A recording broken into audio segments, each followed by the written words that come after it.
Capítulo 12 do livro de Eclesiastes diz assim: Lembra-te do teu Criador nos dias da tua juventude, antes que venham os dias maus e cheguem os anos dos quais digas: não tenho neles contentamento. Antes que se obscureça o sol e a lua e as estrelas, e as nuvens tornem a vir depois da chuva, quando tremerão os guardas da casa, e se encurvarão os homens fortes, e cessarão os moedores que já diminuíram, e se escurecerão os que olham pelas janelas. E as portas de fora se fecharão pelo ruído do som do moedor, e se levantará a voz das aves, e todas as filhas da música serão humilhadas. Quando também temerão o que é alto, e temores no caminho, e florescerá a amendoeira, e se agravará o gafanhoto, e se perderá o apetite, porque se vai o homem à sua casa eterna, e os pranteadores andarão rodeando pela praça. Antes que a cadeia de prata se rompa, e se quebre o copo de ouro, e o cântaro se quebre junto à fonte, e a roda se quebre junto o poço, e o pó volte à terra como era, e o espírito volte para Deus que o deu. Vaidade de vaidades, disse o pregador, tudo é vaidade. E além de tudo, quanto mais sabe o pregador, mais prosseguiu ensinando ao povo conhecimento, e dando atenção, e esquadrinhando, e compondo muitos provérbios. O pregador procurou achar palavras agradáveis e escritas com retidão, palavras de verdade. As palavras dos sábios são como aguilhões e como pregos fixados pelos mestres das congregações, que nos foram dadas pelo único pastor. Agora, meu filho, além disto, atente para isso. Não há limites para se fazer livros, e o muito estudo é aflição para a carne. O fim de todo discurso ouvido é este: teme a Deus e guarda os seus mandamentos, porque isto é o dever de todo homem. Porque Deus trará toda obra a julgamento, o qual se fará sobre tudo o que está oculto, quer seja bom, quer seja mal. O livro de Eclesiastes, no capítulo 12, Salomão enfatiza a importância de lembrar-nos do nosso Criador. Salomão que pediu sabedoria a Deus, Salomão que teve todas as coisas, Salomão que aproveitou as riquezas, os prazeres dessa vida, ele se reflete e se enxerga como um pregador. Pregador, o próprio nome do livro já diz, Eclesiastes, que significa professor, pregador, é aquele a quem Deus dá sabedoria para ensinar. E ensinar com sabedoria requer estudo, atenção, dedicação à palavra de Deus. Estudar a palavra e definir o que a palavra nos quer dizer é para aqueles que realmente precisam e necessitam compreender as obrigações que nós temos como ser humano perante a Deus. Salomão fala sobre que o fim das coisas se baseia em temer a Deus e guardar os seus mandamentos.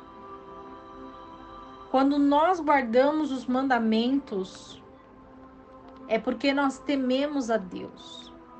É porque nós reconhecemos a soberania de Deus.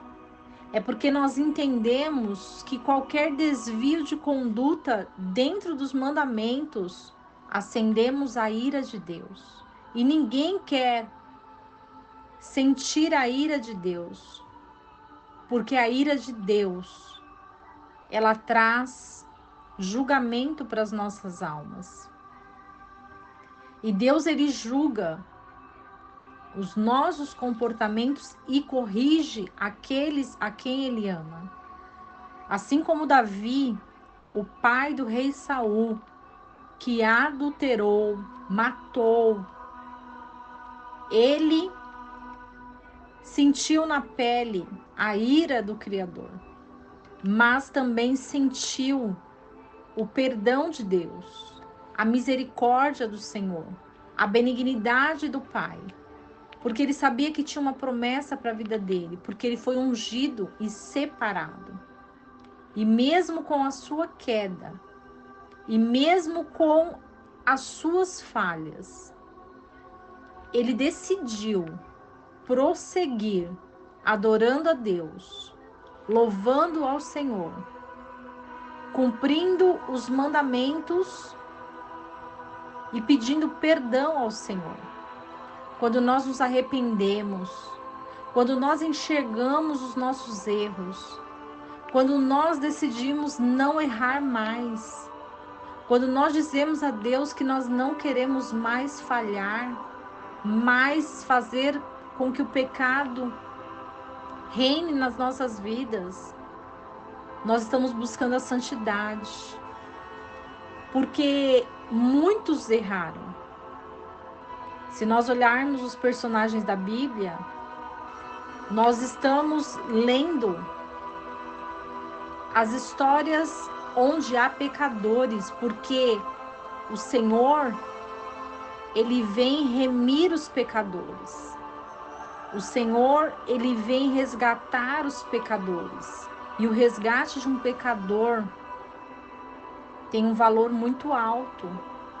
E esse valor foi dado lá na cruz, quando Yeshua morreu por nós, para perdoar os nossos pecados, para nos limpar, para nos dizer que nós precisamos nos santificar em Yeshua, que cumpriu todos os mandamentos. E se ele cumpriu, nós também podemos cumprir. Mas nós precisamos conhecer a nossa fraqueza humana, e colocar-nos diante do Senhor, sabendo que somente Ele pode nos perdoar, somente Ele pode nos escutar, e somente nós podemos nos levantar e guardar os mandamentos, como é a ordem da palavra. Como nós vamos guardar os mandamentos temendo ao Senhor? E o que é temer ao Senhor? É entender e compreender quais são as consequências dos nossos pecados. As consequências do nosso pecado geram grandes aflições, mas em Deus nós podemos todas as coisas, naquele que nos fortalece. E o fortalecimento para nossa alma é a oração, é o jejum, é a palavra, é a busca, porque a nossa alma, ela quer voltar, ela quer viver a plenitude da presença do Senhor. Só que o Senhor, ele não habita no pecado. O Senhor, ele habita num coração transformado, num coração temente, num coração que quer cumprir os mandamentos, num coração que busca a verdade para cumprir, que mesmo sem força, mesmo sem apoio, estamos seguindo os mandamentos do Senhor. Estamos buscando a verdade através da palavra, e isso alegra o coração de Deus. E isso faz com que Deus se volte para nós e nos perdoe, e redima e nos purifique de todo o lamaçal do pecado. Porque o pecado traz dor e sofrimento. O pecado nos afasta de Deus. O pecado interrompe as nossas orações. O pecado nos faz tristes, angustiados e amargurados, mas o Senhor, ele purifica, renova, restitui e transforma as nossas vidas através do nosso posicionamento, de buscar a Ele, pedir perdão, dizer: Senhor, me perdoa, eu falhei e eu não quero mais falhar. E o Senhor nos ouvirá. Que essa palavra possa estar dentro do seu coração, que você possa levar essa semente e produzir grandes frutos. E nunca podemos nos esquecer do versículo que diz: conhecereis a verdade, e a verdade vos libertará.